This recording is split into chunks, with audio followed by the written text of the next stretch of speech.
Natura Voices, le podcast des leaders de la conservation.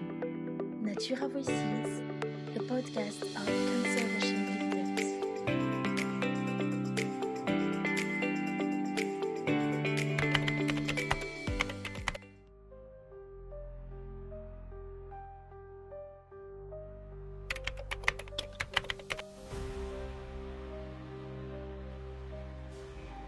Bonjour à toutes et à tous et bienvenue dans ce nouvel épisode de Natura Voices, un espace dédié aux leaders de la conservation, initiative développée par Natura Defenders en partenariat avec Africa Europe Foundation.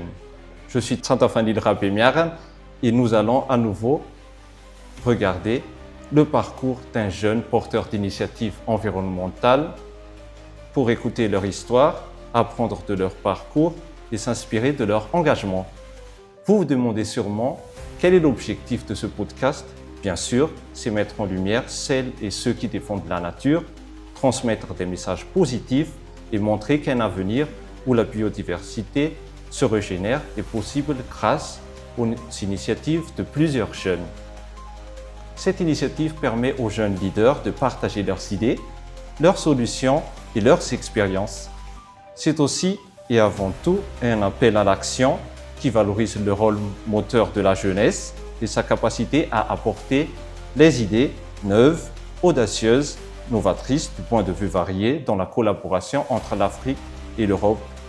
Sans nous attarder, pour cet épisode, nous allons voir un jeune porteur d'initiative en la personne de Rav Tirn-Antoine pour passer un moment inspirant, vibrant, avec des idées brillantes au service du développement durable.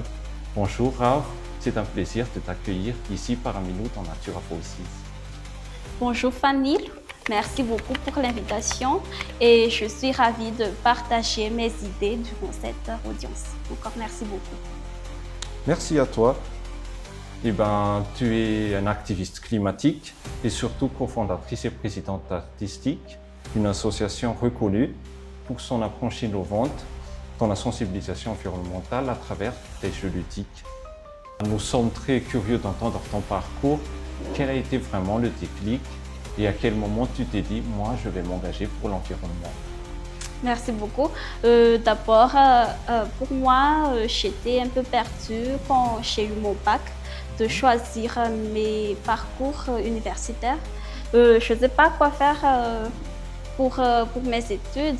Je ne sais pas quelle filière choisir après mon bac. Et donc, je me suis intégrée dans une association qui s'appelait YMCA Madagascar. Au début, je n'étais pas intéressée sur l'environnement. J'aimerais être intégrée juste dans une association et c'est tout. C'était là que tout a commencé. Il y a un club qui s'appelait Werepan Environment Club. Je me suis intégrée là-dedans. Je ne sais pas du tout concernant l'environnement, mais j'ai juste participé à leur activité. Donc, juste après quelques mois, durant le Covid-19, j'avais une idée de petit projet, c'est de créer du cache-bouche à partir des vêtements usés. Cela a permis de découvrir une autre activité au sein du club. On a fait plusieurs cache-bouches recyclables et on a partagé dans une école, c'était dans un EPP. Et c'était là que tout a commencé, que ça m'a permis de m'engager dans l'environnement. Et c'est ainsi, juste après ça, j'ai fait mes études en géographie à l'université d'Antananarivo et à la recherche d'un stage dans une autre association. C'était dans une association qui s'appelait Refaire Lien. Et c'était là que j'ai eu l'opportunité de participer à plusieurs ateliers de formation sur la protection de l'environnement avec d'autres organisations. Et aussi, on m'a demandé de créer un jeu concernant la protection de l'environnement. Et c'était là que tout a commencé. En tout cas, en entendant ton parcours, tu as commencé déjà très tôt. Et moi, je sens une conviction qu'au début, tu n'étais pas vraiment dans le bain Mais après, à la suite de ton entrée à travers plusieurs associations, tu t'es forgé un nom, des expériences. En tout cas, je te félicite déjà. Maintenant, parlons d'artistique. Lorsqu'il y a des petits ateliers ou aussi des formations de jeunes ou des événements artistiques, on ne peut jamais rater le stand. C'est facile à reconnaître, c'est toujours le stand où il y a beaucoup de jeunes qui se rassemblent et qui rigolent très fort. Et j'ai déjà essayé les jeux en tout cas, et j'avoue que ça nous apprend beaucoup de choses, même pas seulement sur l'environnement, mais la vie en général. Et moi, je me pose la question, qu'est-ce qui t'a vraiment convaincu que le jeu ludique était la méthode essentielle et efficace pour engager la jeunesse et créer une réelle prise de conscience autour du développement durable? En fait, quand j'ai intégré une association, Refaire-Lien en tant que stagiaire, d'abord, Refaire-Lien, c'était une association qui œuvre dans la promotion de la jeunesse et du développement durable à Madagascar à travers l'art, la culture et les loisirs. Et donc, ils ont déjà eu des outils de sensibilisation. À l'époque, ils ont un jeu qui s'appelait Madame Memory. Et donc, ils ont déjà commencé à faire leur sensibilisation en utilisant les jeux. Donc, c'était eux qui ont commencé avant. Donc, je ne fais que poursuivre leur chemin. Et après, à côté, il y avait une autre association qui s'appelait Infinity Creative. Il y a un certain moment, on a vu que nos activités sont presque semblables. Alors, pourquoi pas les fusionner? C'était là qu'on a fondé Artistique. Donc, pour Artistique, on a la vision comme on voudrait promouvoir le développement durable à partir des moyens artistiques, ludiques, culturels et multimédia. Pourtant, c'est plutôt le ludique qui est très intéressant. C'est vraiment sur le jeu de société. Pour répondre à la question, comme tout à l'heure, pourquoi vous avez choisi le jeu de société comme outil de sensibilisation? On a vu qu'à Madagascar, les jeunes sont curieux et aussi créatifs. Mais souvent, quand on parle du contexte environnement, ils sont un peu éloignés de participer, par exemple, dans les conférences. C'était là qu'on a eu une idée de créer des jeux pour qu'ils peuvent apprendre des concepts sur l'environnement et pour qu'ils peuvent également partager leurs idées sur la protection de l'environnement, par exemple. Et du coup, le jeu, c'est un espace d'apprentissage où tout le monde peut échanger et où tout le monde peut partager leurs idées. C'était ça l'idée de faire le jeu comme un outil de sensibilisation.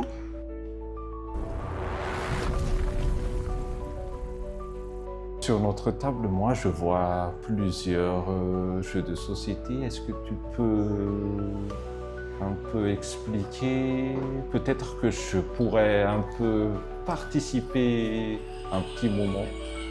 Oui, en fait, ce sont tous des jeux qu'on a créés. On a soumissionné un projet au sein de l'ambassade, c'est de créer un jeu de société. Ce sont tous notre créativité. On a eu, par exemple, cet jeu de plateau, Airsouk. Il y a un bande dessiné avec. Il y a une sensibilisation sur la protection des animaux marins. Il parle aussi de braconnage. Il y a des quiz avec ce jeu. Et on lance le dé. Et ce qui a le plus grand nombre commence en premier. Le but, c'est d'arriver en premier à Tananarive. Quand le joueur arrive à Tananarive, ça s'arrête. Et il y a différentes cases selon les couleurs. Et c'est à travers ça qu'il y a par exemple les cases quiz. Quand on pose des questions selon les quiz qu'on a, je t'invite à répondre à la question. Par exemple, une question que j'aimerais te poser. Ouais. Quel petit mammifère nocturne a des yeux énormes et souvent confondu avec une souris? Le tenrec ou bien le microcèbe ou bien le fous? C'est le microcèbe. Voilà, tu as gagné. Si tu arrives à répondre à la question, c'est encore ton tour. Et ça passe comme ça, le jeu. Donc, si j'arrive pas à répondre, je délègue te mon passe tour à une autre ton personne. tour. Ok. Oui. Et aussi, ce jeu-là qui s'appelle Kitana Memory, ça, c'est un jeu de mémoire. Il y a 2 cartes qui sont identiques. Oui. Donc, le but, c'est d'avoir les plus de cartes paires dans la main. Et ce qui a le plus grand nombre à la fin, il gagne. Et il y a aussi un point dessiné avec. C'est un point dessiné qui sensibilise sur la protection plutôt des animaux marins. Et on a pu toucher presque 5000 enfants dans tout Madagascar parce qu'on a partagé gratuitement avec les associations, les écoles et les organisations dans les 23 régions de Madagascar. Il y a encore d'autres jeux comme le jeu Cette famille Madagascar sous la mer qui s'est inspiré dans les autres jeux Cette famille.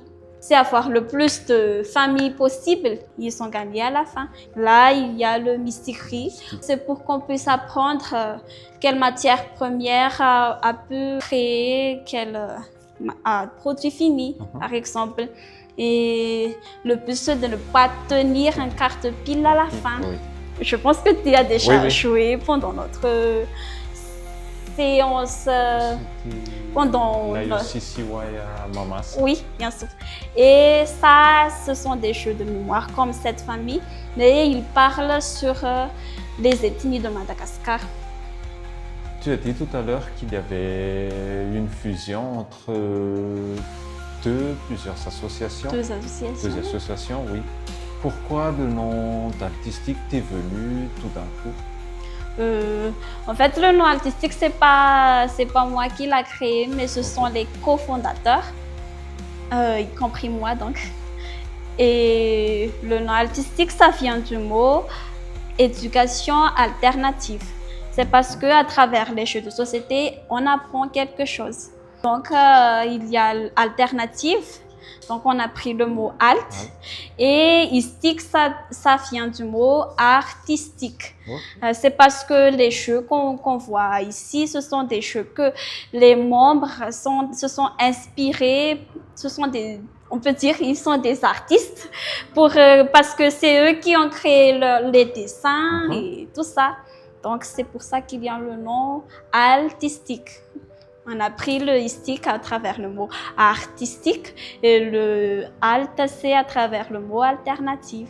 Parce que moi, je pensais auparavant que c'était en rapport avec la touche de l'ordinateur alt, pas artistique. Mais ok, c'est bon.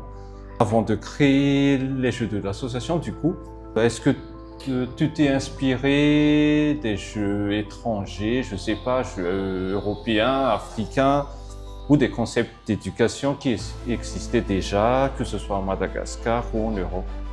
Chez nous, il y a une responsable de création de jeux de société.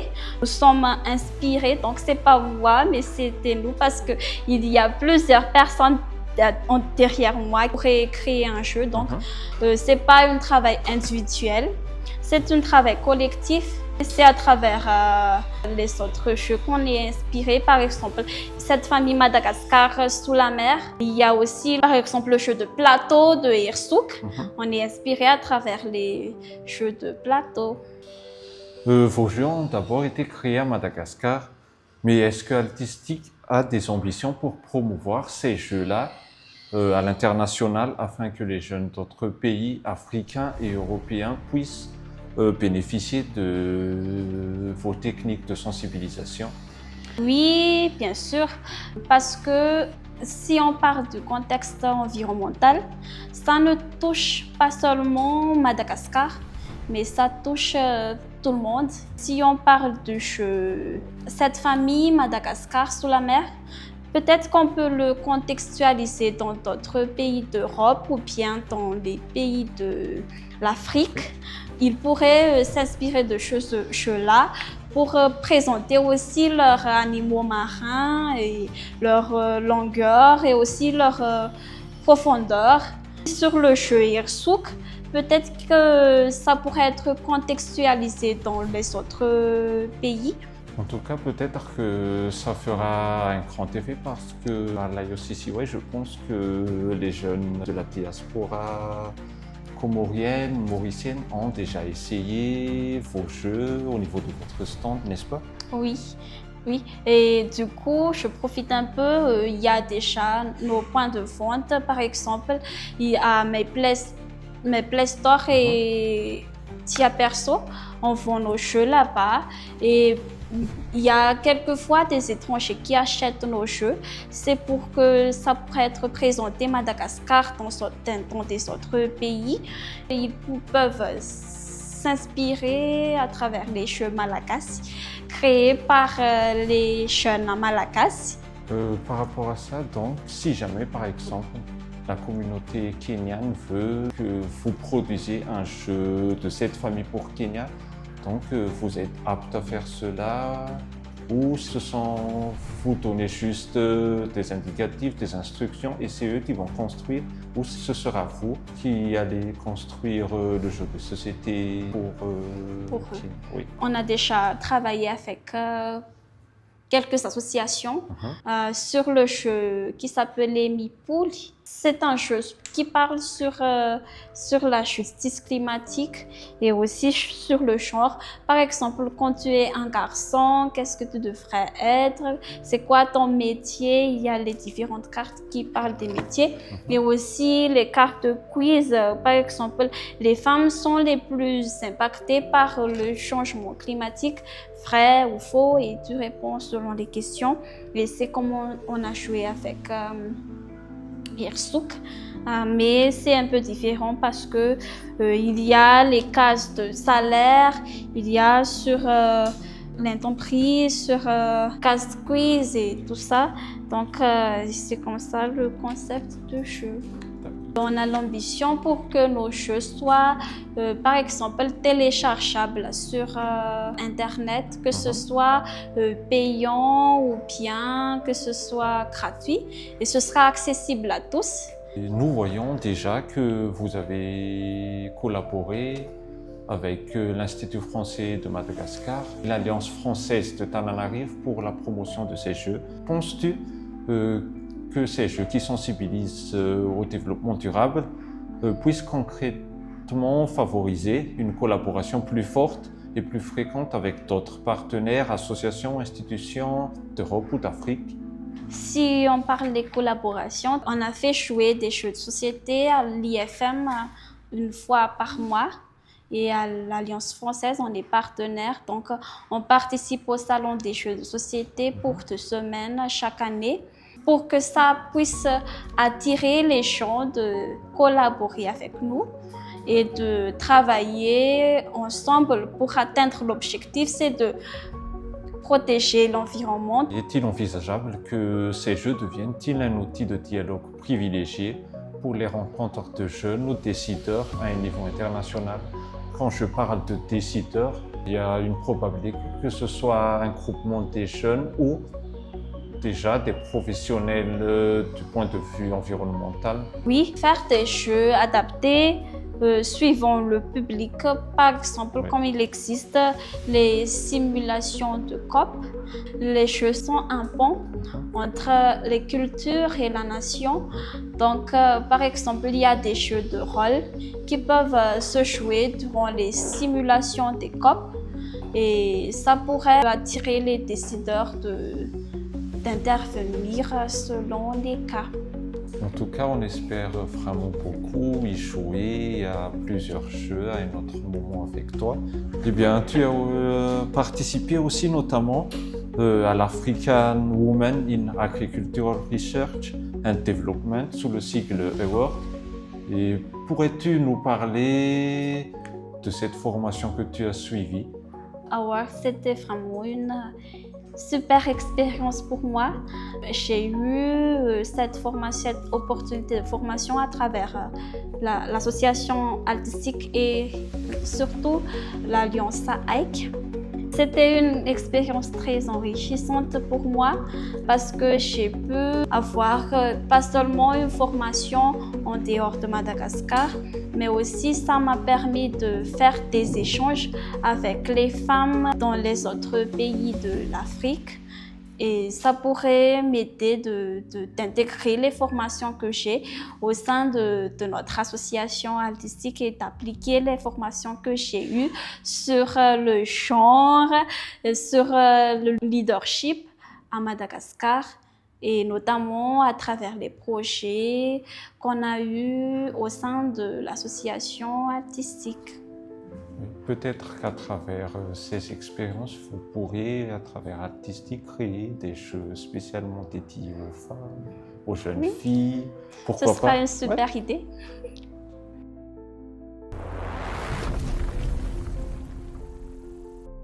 Eh bien, derrière ton succès, ta créativité, il y a forcément quelques obstacles.